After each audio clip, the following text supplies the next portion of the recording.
तर 7 ते 8 दिवसात ठाकरेंचे काही खासदार शिंदेच्या शिवसेनेत दिसतील. शिंदेच्या शिवसेनेच्या मोठ्या नेत्याने हा दावा केलेला आहे.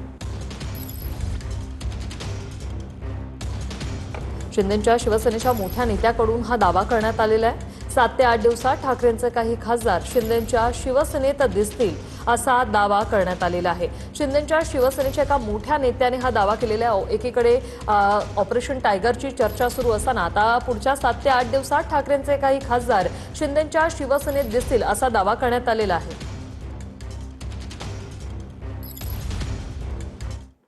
वळूया पुढील बातमीकडे. घाटकोपर दादर नंतर आता गिरगावातही पांढरी पट्टी. सुखसागर सोसायटी समोरील फुटपाथवर पांढरी पट्टी आखल्याचं समोर आलंय. पांढरी पट्टी पुसण्यासाठी काळा रंग मारल्याचंही समोर आलेलं आहे. घाटकोपर आणि दादरमध्ये पांढरी पट्टी आखल्याने वाद उद्भवला. गिरगावातही पांढरी पट्टी आखल्याने वाद आणखी वाढण्याची शक्यता आहे. तर पांढरी पट्टी प्रकरणाची मुंबई महापालिकेकडून गंभीर दखल घेण्यात आली.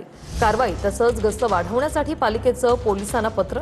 रस्त्यांवर अनधिकृत पांढरे पट्टे मारणाऱ्यांवर कारवाई व्हावी असं पालिकेकडून सांगण्यात आलंय. असे प्रकार घडू नये म्हणून गस्त वाढवावी, पालिकेचं पोलिसांना पत्र.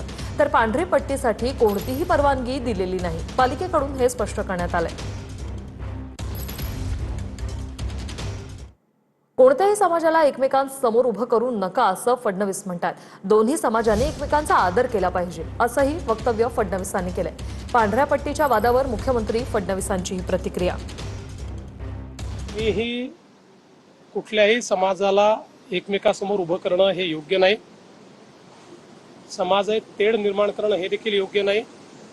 एखाद्या समाजाची एखादी परंपरा असेल तर ती परंपरा त्यांनी सांभाळली पाहिजे. इतर समाजांनी त्याचा एक प्रकारे मला असं वाटतं की आदर केला पाहिजे आणि इतर समाजाचा आदर देखील ज्यांची परंपरा आहे त्यांनी केला पाहिजे. दोघांनी एकमेकाचा आदर करणं हे मला असं वाटतं की आपल्या संस्कृतीत एकमेकाचा आदर करणं हेच महत्त्वाचं आहे.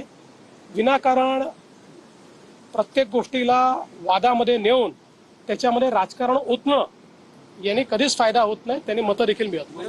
या सगळ्या प्रकाराला सांस्कृतिक दहशतवाद म्हणून मनसेकडनं संबोधित केलं जातं. मी तुम्हाला एक सांगू का, अनेक वेळा चर्चेत राहण्याकरता वेगवेगळे लोक वेगवेगळ्या गोष्टी करत असतात.